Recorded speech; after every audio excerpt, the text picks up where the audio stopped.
সাদা হয়ে গেছে। আর 1000 বছর পর্যন্ত এই জাহান্নামের আগুনকে জ্বালানোর পরে এই জাহান্নামের আগুন এখন লাল সাদা নাই, এই জাহান্নামের আগুন কালো অন্ধকার হয়ে গেছে। ও মুসলমান, হাদিস শরীফের ভিতরে এসেছে জাহান্নামের আগুন দুনিয়ার আগুন দিয়ে কিন্তু উজ্জ্বল আর হয় না। যে কোনো জায়গায় আগুন লাগবে আলোকিত আলো ছড়ায়, কিন্তু জাহান্নামের আগুন এমন এক আগুন, এই আগুনটা জাহান্নামের আগুনটা দিয়ে জাহান্নামে আলোকিত হয় না। ও মুসলমান বন্ধুগণ, এত কালো অন্ধকার জাহান্নাম, এই জাহান্নামের আগুন 3000 পর্যন্ত জ্বালাইছে, 3000 বছর পর্যন্ত জ্বালাইছে।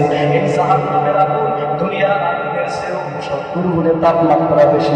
যে আগুন দিয়ে আমরা ভাত রান্না করি, নবীজি বলেন এই আগুনের থেকে জাহান্নামের আগুনের তেজ আরো 70 গুণে বেশি। কত গুণে বেশি ভাই বলেন? 70 গুণে বেশি। দুনিয়ার আগুন দিয়ে যদি আমার হাত পা যায়, আমি অস্থির হয়ে যাই। দুনিয়ার জমিনে যদি আগুন লাগে আমার শরীরে, আমি কোন ডাক্তারের কাছে যাব? কোথায় গেলে শরীরটা আমার আরামদায়ক হবে? আমরা এই চিন্তায় ব্যস্ত হয়ে যাই। আর জাহান্নামের আগুন এই দুনিয়ার আগুনের থেকে 69 গুণের তাপ বেশি। এই আগুন আমরা কেমনে সইব? আমরা একটিবারের জন্য চিন্তা করি না রে ভাই। ওই জাহান্নাম থেকে ইচ্ছা করলে আপনি আমি বাঁচতে পারবো, কিন্তু মৃত্যুর থেকে আপনি আমি বাঁচতে পারবো না। এই মৃত্যুর থেকে আমরা মৃত্যু হলো নবীনদের জন্য উপরকম স্বরূপ, এই মৃত্যু হলো নবীনদের জন্য হাজিরা স্বরূপ, উপরকম স্বরূপ। এই মৃত্যুর থেকে বাঁচার জন্য আমরা অনেক প্রচেষ্টা করি। জাহান্নামের আগুনের আগুন থেকে বাঁচার জন্য আমরা একটু চেষ্টা করি বলে বন্ধুগণ। এ ভাই, জাহান্নামের আগুন আমরা সইতে পারবো না। জাহান্নামের আগুন থেকে বাঁচার জন্য কি করতে হবে? আমল করতে হবে, আমল করতে হবে। এই 2 দিনের দুনিয়ায় আমরা কতদিন হায়াত পাইছি?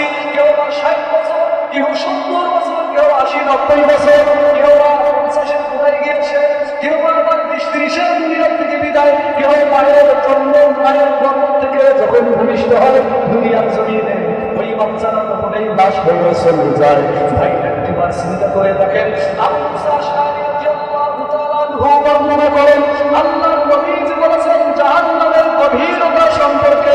আল্লাহর নবীজি বলেন, আল্লাহর রাসূল সাল্লাল্লাহু আলাইহি ওয়াসাল্লাম বলেন, জাহান্নামের উপরে যদি একটা পাথর ছেড়ে দেওয়া হয়, জাহান্নামের তলদেশে গিয়ে পৌঁছার জন্য ওই পাথরটা জাহান্নামের উপর থেকে নিচের দিকে যেতে যেতে যেতে যেতে জাহান্নামের তলদেশে গিয়ে পৌঁছতে 70 বছর সময় লেগে যাবে।